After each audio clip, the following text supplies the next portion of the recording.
tagad es esmu Hipotēku bankas valdes locekle.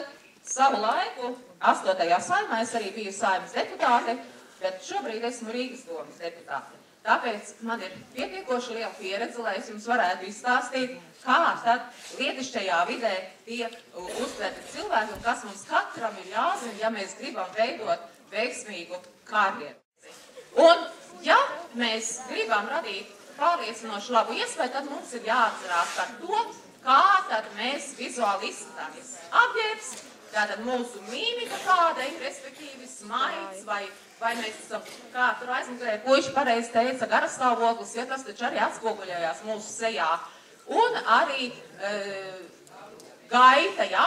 Ja mēs iesim, un kā kungiem ļoti bieži patīk iet un meklēt, vai tur basketbola bumba kaut kur neatliks viņam pretī, ja? Tad mēs arī neradīsim par sevi pārliecinātu cilvēku iespaidu. Kā tad mēs esam ienākuši, jūs novērtējat to cilvēku, kā viņš izskatās, kā notiek mūsu pirmais kontakts ar šo te svešo cilvēku? Runājot. Sasveicināties. Kurš man teica sasveicināties? Viens bija ļoti gudrs tur. Tātad sasveicināšanās. Kādā veidā notiek sasveicināšanās? Paspiežot roku. Pagriezties viens pret otru un paspiest roku. Kā mums tas izdodas? Kurš varētu atnākt? Jūs varētu atnākt man par modeli. Šitā viss ir normāli. Šito drāmi. Tātad, kādas mums, ja īstenībās paspiest blakus roku, kādas mums ir problēmas parasti spiežot roku, nu? Redziet labi, kāds mums vārds? Dāvis lieliski paspieda roku, stingrs, noteikts rokas spiediens, roka šādā te saliekā 90 grādu leņķī. Jūs ziniet, mēs pirmajā kursā ar studentiem strādājam ļoti daudz un lielāka tieši šajā te kontekstā rokas spiešanas. Ļoti daudzi šo pirmo ziņu atsūta nepareizu. Ja Dāvis man būtu iedevis roku šādu ļēmganu, jā, un tādu, kas tur knapi ir spējīga saņemt manu roku, tad es saprastu, ka viņam nav enerģijas, nav uzņēmības, ka es varu ar viņu manipulēt. Tātad, jūs esiet noteikti pamanījuši, ka cilvēki bieži vien krata roku. Tātad, tas no mums ir jāatcerās, ka mēs nedrīkstam paspiežot roku, kratīt to. Kurš pirmais sniedz roku? Lietišķajā vidē, tad, kad jūs iesiet tur pieteikt savus projektus darbā. Augstāks stāvošs. Jūs esiet ļoti gudri. Tātad atcerieties, nekāda starpība. Vīrieši, sievietes, vecs, jauns. Tas, kurš ir lielākā amatā, kurš ir priekšnieks, tas arī pirmais sniedz roku. Ja viņš nepasniedz pirmais roku, tad mums jāiztiek ir bez šī atbildes rokas spiediena, mēs vienkārši paklanam galvu un pasakam labdien. Bet, ja mēs sēžam tajā telpā, kur ienāk apmeklētais vai kāds kolēģis, tad mēs vienmēr pieceļamies kājās, jo šis ir arī viens no veidiem, kā panākt to, ka mūs ciena. Mēs, ja pat nespiežam roku, mēs pieceļamies kājās un tā izrādam savu cieņu. Bet tad, kad sākam jau mēs runāt, tad mums ir jāatcerās, ka ne jau tas saturs būs tas galvenais, kā mūs uztvers un ko mēs varēsim panākt ar savu sarunu un runu, bet tas galvenais jau būs viss kopums. Saturs ir viena daļa, otrs ir, kā mēs šo te vārdu, šo te saturu izteiksim un pēc tam, kā mēs to vizualizēsim. Neverbālais veids. Sakiet, lūdzu, kā jūs domājat, kāda ir attiecība? Cik liels ir tas procents, kurš mums būs tais saturiskā daļā no kopējiem 100%? 30 no 70. 30 no 70.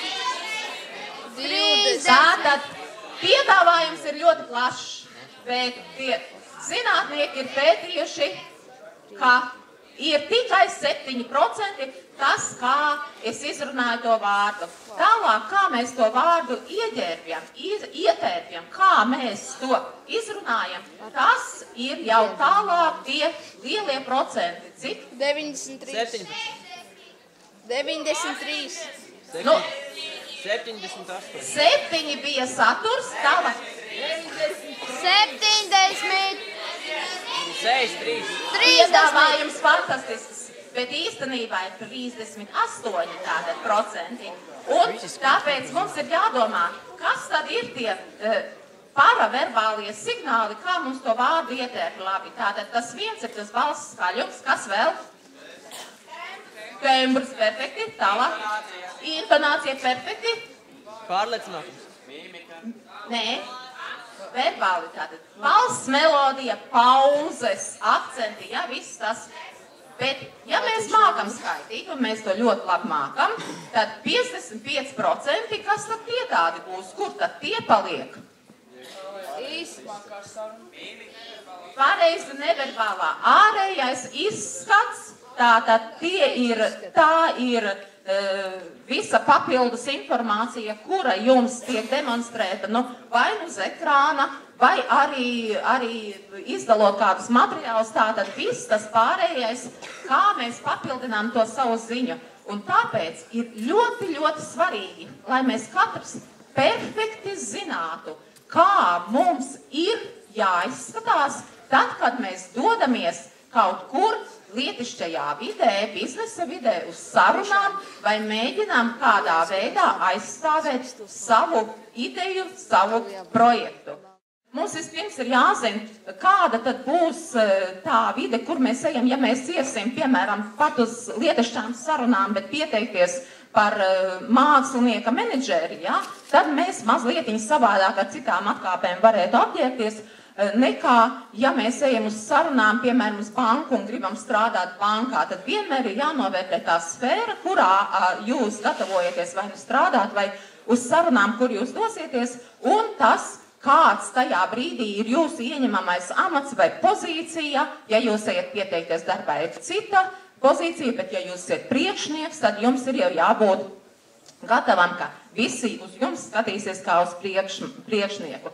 Dienas pienākumi. Tātad jums jānovērtē arī, kas jums tajā dienā jādara. Ja jums ir vienkārši ofisa darbs, tad jūs esiet attiecīgi tā kā, nu, varbūt mazlietiņi varat būt ar kādām atkāpēm, bet ja jums ir jādodās kaut kur diskusijā, ja jādodas pārstāvēt savu firmu, savu uzņēmumu, tad ir arī jāpievērš uzmanība daudz perfektāka. Noteikti vienmēr jārēķinās ar vecumu, kāds mums ir vecums, jā. Nekāda, lai cik lietišķa vide būtu, nevar būt tā, ka sieviete gados, piemēram, apģērbjas tāpat kā šajā pat lietišķajā vidē var apģērbties 20-gadīga meitene. Tāpat ārējais izskats mums ir jāvērtē arī, vai gan kāda mums ir figūra, gan arī mūsu matu krāsa, ādas krāsa, lai mēs varētu attiecīgi sagatavoties un apģērbties tā, kā mums pieklājas. Nekad nenovērtējiet pa zemu vārdu mode īpaši. Ja mums iznāks laiks un mēs varēsim parunāt par kungu kaklasaitēm, tad, kungi, jūs ļoti bieži varat arī pazaudēt savu statusu, ja esiet aizgājuši ar vecā tēva kaklasaiti, kura jums ļoti patīk, bet kura galīgi tajā brīdī nav modē. Nu, un, protams, ir gada laiks jāņem vērā, jo nekad nebūs tā, ka jūs ar vienādu, piemēram, tur stingru biezu lina kostīmu varētu arī ziemā aiziet, vai ziemā jūs ietu ar kādu smuku, ziemā ar smuku vasaras kostīmu. Tā. Tagad ir mums jāpaskatās uz bildēm. Vai šis ir lietišķais cilvēks? Nē. Tātad jūs ieraugat, pirmais jau moments, jūs redzat, nav lietišķis cilvēks. Sakiet, ko no visa šajā tēlā jūs izmantotu tad, kad jums vajadzētu to puisi apģērbt, lai dotos uz sarunām aizstāvēt savu biznesa projektu? Melnās bikses. Frizūra. Frizūra. Tātad piecelieties kājās un pasakiet, lai visi dzird, kāds jums vārds? Man? Jā. Arturs. Arturs, mans draugs. Arturs. Tā, Artur, piecelieties un pasakiet visiem skaļi. Frizūra. Tātad vienīgais, ko Arturs pamanīja, ko var izmantot, ir Frizūra. Artur, kurā skolā jūs mācāties? Rīgas Teikas vidusskolas. Teikas? Jā. Rīgas Teikas vidusskolā. Tātad Arturs ļoti labi zināja, tiešām aplausi Arturam. Šeit nu mēs vairāk neko nevaram izmantot. Jo, kas man teica apavi? Nu, botās nekur mēs nevaram iet. Pats stāja ir briesmīga, kā jūs redzat, ja?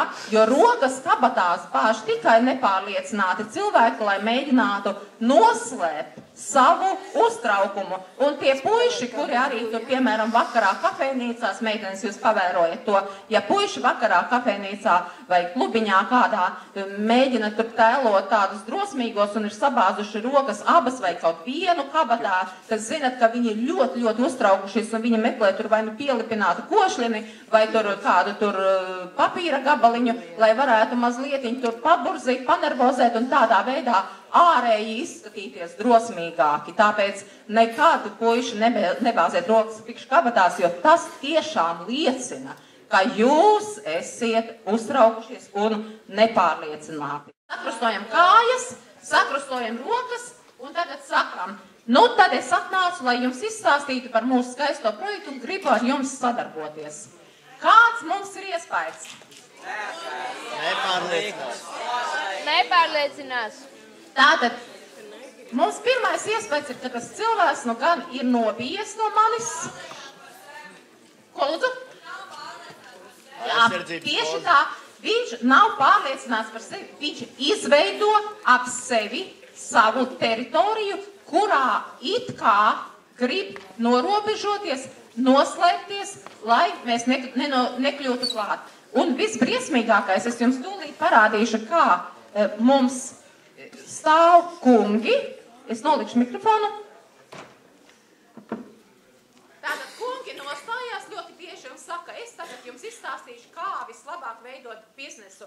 Un biznesu ļoti labi ir veidot, lai labi sadarbotos ar to un ar šo un ar to. Mīļie kungi, atceramies, šis ir tipisks, paskatieties televīzijā, paskatieties uz saviem draugiem, tad, kad jūs runājat. Tipisks veids, kā vīrieši mēģina aizsargāties no ārējās pasaules, kura it kā psiholoģiski uzbruk, un viņš tādā veidā jutīsies drošāk. Ja jūs futbola laukumā stāvat un jums var trāpīt bumba, tad, protams, vīriešu vājākais orgāns ir jāaizsargā. Bet, ja mēs psiholoģiski to darām, tad, kad mēs runājam, tad mēs pilnīgi spilgti sūtam signālus apkārtējai pasaulē. Es esmu nobijies, es gribu sevi aizsargāt, es tādā veidā jūtos pasargāts no visas tās apkārtējās uzbrukošās pasaules.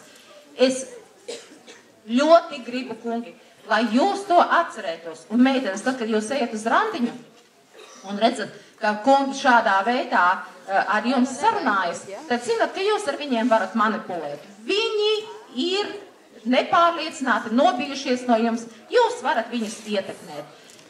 Ļoti, ļoti tā izskatās, nepieņemami prasti, ja kungs šādā veidā sarunājās. Tāpat kā ir nepieņemami, ja mēs neskatāmies acīs, ja mēs neskatāmies uz to cilvēku, ar kuru runājam, bet mēģinām kaut ko iestāstīt, skatoties tur tajās zvaigznēs vai skatoties pāri plecam kaut kur un stāstam un sakam, cik ļoti gribam sadarboties ar viņu. Tātad mēģinām arī vienmēr atrast acu kontaktu. Un tas, ko es jums teicu par rokām, par slēpšanu roku kabatās, tie ir tie nervozitātes žesti, kurus mēs gribam noslēpt, lai pārējie nemanītu, ka mēs esam uztraukušies. Kāpēc 11 gados cilvēki sāk smēķēt? Mēģina. Jā, un kāpēc tieši smēķēt? Un nomierināt nervus var tāpēc, ka te iedarbojas zīšanas refleks. Kādreiz mammai pie krūts bija visdrošāk. Mums ir palicis atmiņā psiholoģiski šis te vingrinājums, kad mēs zīdām šo krūti un jutāmies droši. Atnāk 11 gadi, mums ir bail no pasaules, mums liekas, ka es jau neesmu tāds kā citi, un ka tie ir labāki, gudrāki, foršāki, un man bail no tā, un lai es justos droši, es paņemu, pavisam maziņi bērni, un atceru, ka jūs ka mazāki bijāt, bāzāt mutē kādreiz to pilspalvas galu kodījāt, vai tur to zīmuļa galu. Ļoti daudziem bija tas niķis, tas zīšanas niķis, arī tur košļājot šos te rakstāmrīkus. Bet pēc tam parādās tā cigarete mutē. Un, protams, un tur jau ir tipiskais zīšanas instinkts, un tad jau mēs pierodam arī pie tā, ka tas nikotīns iedarbojās, ka iedarbojās viss cits, un ka es tā jūtos droši un pārliecinoši.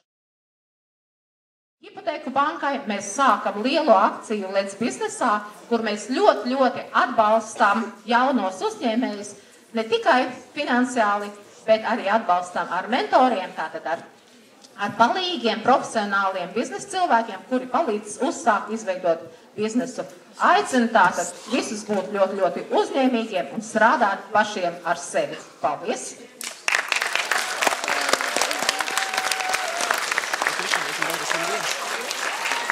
Tā, paldies! Aplausus vēlreiz, manuprāt, bija ļoti aizraujoši.